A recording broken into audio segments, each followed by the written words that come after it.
Hi, my name is Marielle and I am a guest speaker here at Tonal Chul. This will be a 10-minute or so talk on wild horses in Arizona, specifically along the Salt River.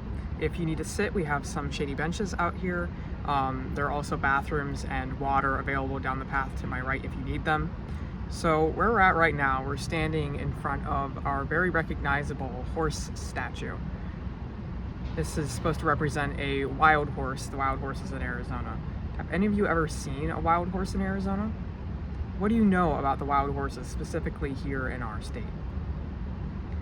Horses actually haven't always been in Arizona. Horses, specifically Mustangs, were reintroduced by Spanish explorers in the 16th century. The word Mustang, for context, comes from the Spanish word mustango, which means ownerless beast. And so today, Mustang and wild horse are synonymous. And you'll notice that I said reintroduced. You might be wondering, well, why did I say reintroduced? That's because horses were originally in the North Americas hundreds of thousands of years ago. They originally evolved in the Americas, but for some reason about 10,000 years ago or so, they all died out. Researchers quite aren't sure why that happened. So I have with me here today, imaginary, but would be real,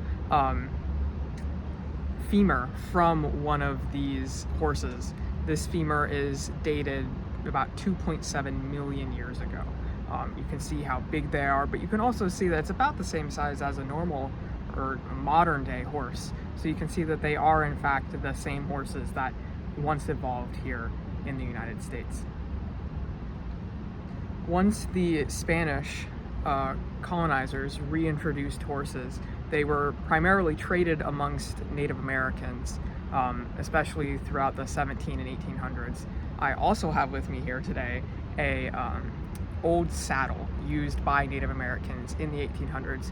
You can see how adorned it is, how fancy and elegant it is, and it really shows that horses were an extremely prominent part of Native American culture before the 1900s. The last thing I want to say about, pre-modern horses is that they were a huge part of Mexican and American ranchero culture, which is something I'm sure you're all very familiar with today. So how did these horses escape and, get into the small population of about 500 individuals along the Salt River? They did probably just that, escape. Scientists don't exactly know how that might have happened. There's also some theories that Native American tribes purposefully let some of their individuals go so that they could, be back one with nature, which is a really core principle of a lot of Native American beliefs. So once they, started getting loose out in the country, their population grew to several hundreds of thousands, and that's just in the state of Arizona alone. The continental United States had, populations of millions of wild horses. And as Americans, moved further west as part of Manifest Destiny, we saw a lot of competition between cattle owners and cattle ranchers for, the prime cattle ranching land, all the grasslands that these wild horses were taking over. They claimed that as their territory, so ranchers couldn't, have their cattle there and then set up a cattle farm to sustain, new cities as the U.S. looked westward for more expansion. So in 1850, local governments started approving mass exterminations of wild horses. I have with me an article from 1908 that describes, you can kill any wild horse that you see. They were really seen as pests during that time. So wild horses in Arizona were allowed to be killed for about 150 years until their most recent numbers, which have been improving, but their most recent numbers are set about 300, 400, 500 individuals, 90% of which are living among the Salt River protected areas. And those areas weren't designated as, horse protection areas until 1971, when the U.S. government set up the Wild Free Roaming Horse and Burro Act. Its purpose was to count and protect wild horses and donkeys, which is what the burro part refers to, and establish wild horse territories in Arizona. Most of these horses, again, live right outside of Phoenix because the Salt River is rich in vegetation and has year-round water, which is really the key for horses in Arizona. The reason why we don't get them down in Tucson or other southeast, southwest parts of the state is because there are no year-long free-flowing rivers that horses can use for their water supply and for their food supply. So that's kind of how we've arrived to this point, to 2023. Horses have been protected for about 50 years or so, and you'd think that's the end of the story. But any of you heard anything in the news recently about the Salt River horses? There's actually a lawsuit going on right now between the Center for Biological Diversity and the U.S. National Park System, I believe. And the Center for Biological Diversity has claimed that the wild horses along the Salt River are threatening the environment of the endangered species that also use the Salt River as their habitat, and thus disrupting the ecosystem. Because of this, the Center for Biological Diversity is advocating for the removal of these horses. I'm not entirely sure if that means that they're advocating for the relocation of these horses to another environment, which I personally don't think is what they're advocating for, because if they're saying that these horses are damaging the environment, they wouldn't advocate for them to be moved to a different environment. I do believe in this case they are advocating for their extermination, like we saw from 1850 to 1971. And, that's not too terribly popular with environmentalists.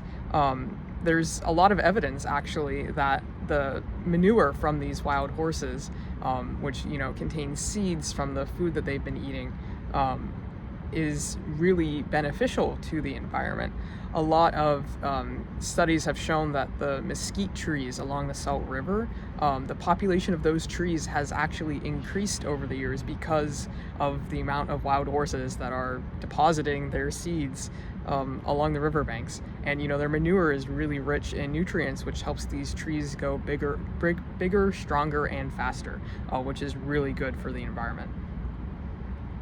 And another popular argument that environmentalists will make about why we should keep our wild horses in Arizona is that they have existed here for hundreds of thousands of years. It wasn't until only recently, about 10,000 years ago, that they were even removed. And the type of biodiversity that has appeared in the last 10,000 years isn't substantial enough for the horse to be advocated to be removed. People have tried to propose solutions such as setting aside more land for wild horses to roam on so that they aren't quite encroaching on so many of these endangered species ecosystems, and that the environment can stay preserved. But getting more land to be set aside by the government is not an easy task, and no such plan is currently existing. So we'll see how that plays out. Obviously, we at Tonal Chul, even though we are, super environmentalists, we do protect our endangered species. We do care about the environment. We also recognize that wild horses are incredibly important to Native American culture. They're extremely important to who we are as a state, and they do benefit the environment in some ways. And we'd argue in more ways than they harm the environment. The potential benefits of having them here they just outweigh the potential negatives of keeping them here, where they've been for the last hundreds of thousands of years, and more recently the last 300 or 400 years.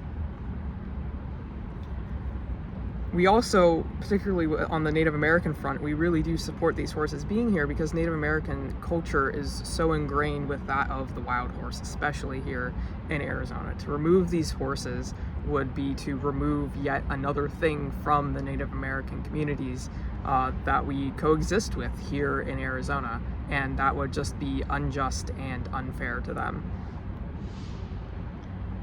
And now these are some pretty, big topics that, you or I probably won't encounter in our daily lives. In fact, you and I will probably not see a wild horse in our daily lives unless you go to the Salt River and specifically go to see those horses. And on that note, we ask that you leave these horses alone. Tourists are doing a lot of environmental damage along the Salt River that perhaps these horses are being blamed for.